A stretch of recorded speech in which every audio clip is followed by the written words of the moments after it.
MP study YouTube channel पर आपका स्वागत है। मैं दीपक कुमार। आज हम बात करेंगे पीएनएसटी की डीएचएस की काउंसलिंग के बारे में।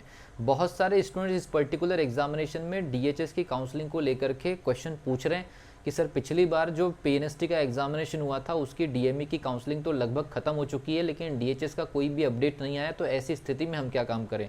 इस पर्टिकुलर एग्जामिनेशन में डीएमई की काउंसलिंग के बाद डीएचएस के लिए बहुत सारे स्टूडेंट काउंसलिंग का वेट कर रहे हैं आज भी। इसमें से बहुत सारे स्टूडेंट ऐसे जिनका डीएमई में फाइनल सिलेक्शन हो रहा था, लेकिन अपनी फाइनेंशियल कंडीशन की वजह से उन्होंने डीएचएस का वेट करना उचित समझा, या फिर वो स्टूडेंट जिन लोग के थोड़े से कम नंबर रह गए उनको डीएचएस का वेट अभी भी है कि डीएचएस की काउंसलिंग होगी या नहीं होगी। अब डीएचएस की जो काउंसलिंग है उसकी अपडेट को लेकर के जिस प्रकार की पैनिक सिचुएशन स्टूडेंट के सामने है, क्योंकि इस पर्टिकुलर सिचुएशन में ऑलरेडी पीएनएसटी 2022 के नाम का जो कि एग्जामिनेशन 2023 में होने वाला है 8 जून से, उसका फॉर्म भरना स्टार्ट है। और डीएमई की जो थर्ड राउंड की काउंसलिंग है, जिसको हम सीएलसी राउंड मान सकते हैं, उसका भी अपडेट अभी वेटिंग है। तो इस पर्टिकुलर चीज़ पर आपको कुछ इन्फॉर्मेशन देने की कोशिश कर रहे हैं, और काउंसलिंग को लेकर के क्या क्या चीज़ें संभावना है और हम अपनी तरफ से क्या कर सकते हैं, इसके ऊपर भी इस वीडियो में बात करूँगा। तो सबसे पहली चीज़, डीएचएस की काउंसलिंग को लेकर के काफ़ी सारे स्टूडेंट्स पैनिक हैं।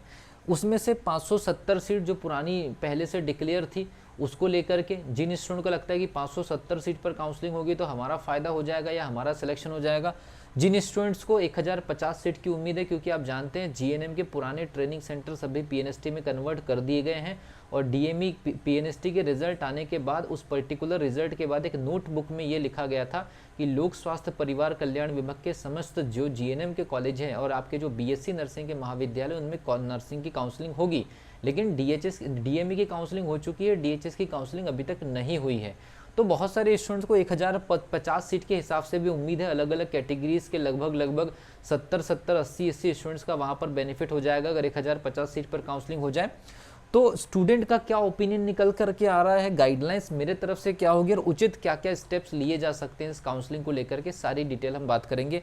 सबसे पहली चीज़, 1050 सीट या 570 सीट का स्टूडेंट वेट कर रहे हैं। तो 1050 सीट या 570 सीट ये तो हमारे हाथ में नहीं है, ये तो काउंसलिंग अगर होगी तो पता चल जाएगा। लेकिन हाँ, 1050 सीट नेक्स्ट ईयर में अपडेट हो चुकी है डीएचएस की, जो कि ऑनगोइंग जो एग्जामिनेशन होने वाली है जून के महीने में, उसमें तो 1050 सीट जो है वो डिक्लेयर कर दी, इसीलिए 1050 सीट की ज़्यादा उम्मीद स्टूडेंट को है। दूसरी कंडीशन ये कि स्टूडेंट का क्या ओपिनियन है।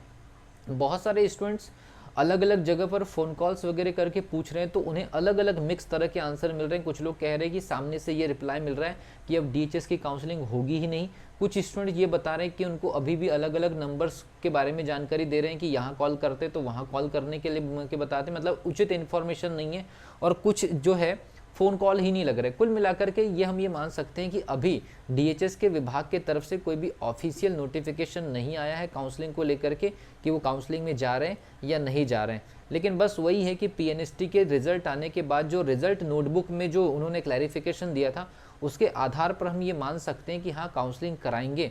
अगर काउंसलिंग कराएंगे तो फिर इतना लेट क्यों कर रहे हैं, ये सबसे बड़ी स्थिति स्टूडेंट के सामने खड़ी हो चुकी है, क्योंकि डीएमई में काउंसलिंग की प्रोसेस लगभग ओवर हो चुकी है। ठीक है, तो गाइडलाइंस, अब गाइडलाइंस ये है कि देखिए इस समय पीएनएसटी का फॉर्म भरना स्टार्ट है, और पीएनएसटी का फॉर्म भरना स्टार्ट है ये आपका 1 मार्च या 3 मार्च के आसपास तक चलने वाला है। तो इस बीच में मुझे तो उम्मीद नहीं कि डीएचएस कोई काउंसलिंग की अपडेट दे दे।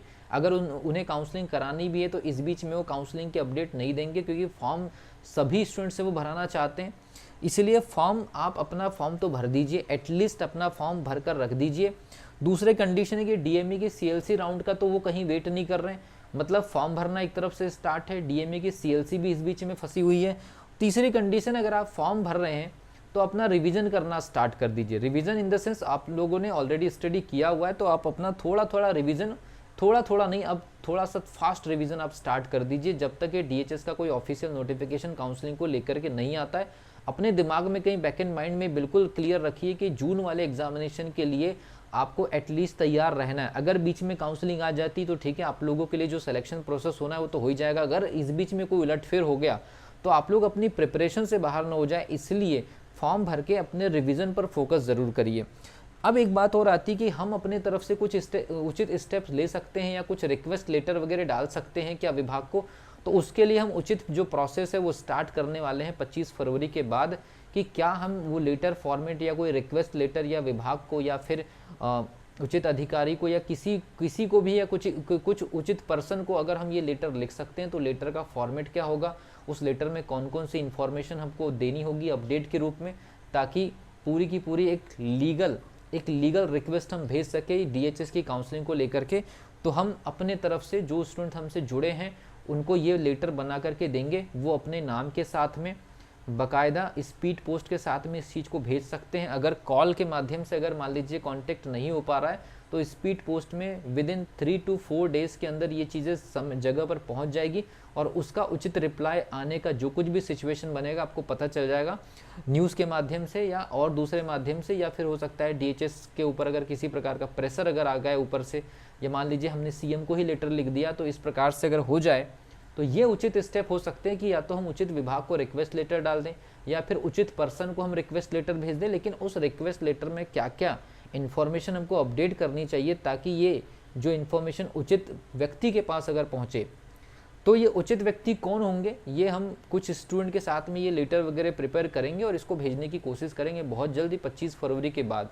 तो जो भी स्टूडेंट डीएचएस के लिए वेट कर रहे हैं ये इस पूरी की पूरी प्रोसेस को फॉलो करने की कोशिश करिए। हम कम से कम 20 से 30 या 40-50 स्टूडेंट के साथ ये उचित स्टेप लेने की कोशिश करेंगे और हमारे तरफ से और जो भी स्टेप लिए जा सकते हैं कोशिश करेंगे। स्टूडेंट का सपोर्ट अगर मिलेगा तो इसको और हम दूसरे डिजिटल लेवल पर, जैसे मान लीजिए कि ट्विटर पर अगर मान लीजिए हैशटैग चलाना है या फिर दूसरे और रिक्वेस्ट माध्यम भी हमारे पास अवेलेबल है, उसकी सहायता भी ली जा सकती है। तो ये है डीएचएस की काउंसलिंग को लेकर के बेसिक गाइडलाइंस अपडेट या जो भी सिचुएशन मैंने अपने तरफ से बताने की कोशिश किया है।